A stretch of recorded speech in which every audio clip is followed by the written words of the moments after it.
Puji Tuhan, bertemu lagi bersama kami di program Berkat Pagi. Dan pada saat ini kita memasuki kitab Yeskiel. Kita buka bersama-sama dalam kitab Yeskiel pasal yang ke-14. Dari ayat yang ke-1 sampai ayat yang ke-11. Kita baca bersama-sama. Dalam perikopnya tertulis hukuman terhadap penyembah berhala-berhala. Sesudah itu datanglah kepadaku beberapa orang dari tua-tua Israel dan duduk di hadapanku.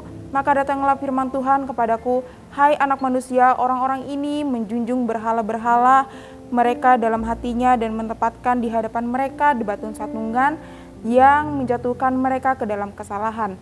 Apakah aku mau mereka meminta petunjuk daripadaku?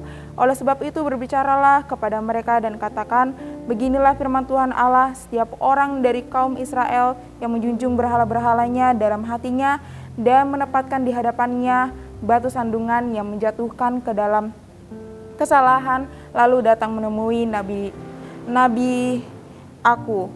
Tuhan sendiri akan menjawab dia oleh karena berhala-berhalanya yang banyak itu, supaya aku melihatnya kaum Israel yang seluruhnya sudah menyimpang daripadaku dengan mengikuti segala berhala-berhala mereka.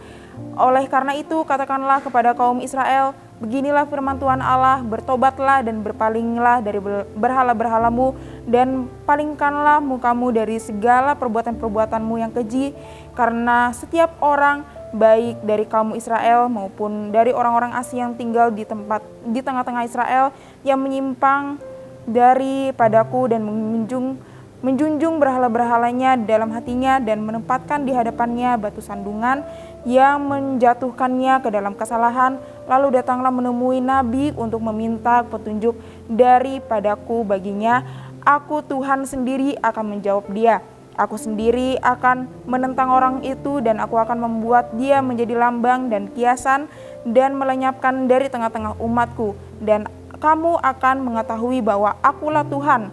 Ayat yang ke-9, jikalau nabi itu membiarkan dirinya tergoda dengan mengatakan suatu ucapan, aku Tuhan yang menggoda nabi itu, maka aku akan mengacungkan tanganku melawan dia dan memunahkannya dari tengah-tengah umatku Israel.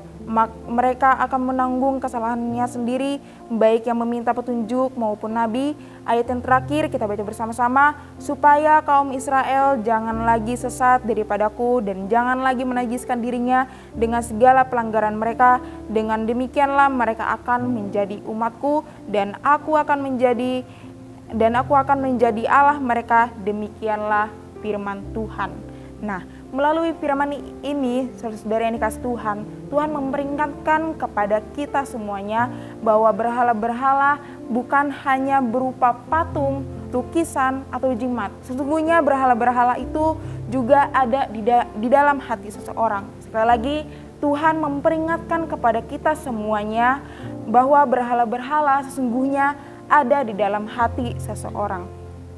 Kita semua diperingati, khususnya para pemimpin atau pelayan-pelayan senior di gereja, kita mendengar pernyataan setiap orang punya namanya dosa. Nah, ada kebenaran yang terkandung di dalam pernyataan tersebut. Nah, berhala-berhala di dalam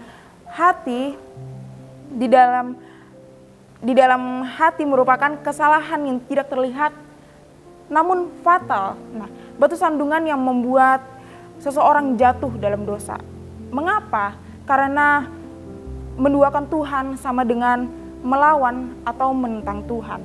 Tuhan ingin kita semua bertobat dan kembali menjadi umat yang sejati. Tidak ada ruang dalam hati kita untuk berhala selain untuk Tuhan sendiri. Nah, mari kita semuanya menyadari, bertobat dan berbalik kepada kehendaknya. Nah, ini bukan teguran buat Anda yang menonton pada pagi hari ini, tetapi ini teguran untuk saya. Nah, mari kita semuanya periksa hidup kita supaya hidup kita layak di hadapan Tuhan. Nah, demikianlah firman Tuhan pada pagi hari ini. Immanuel, Allah beserta kita. Kami perlukan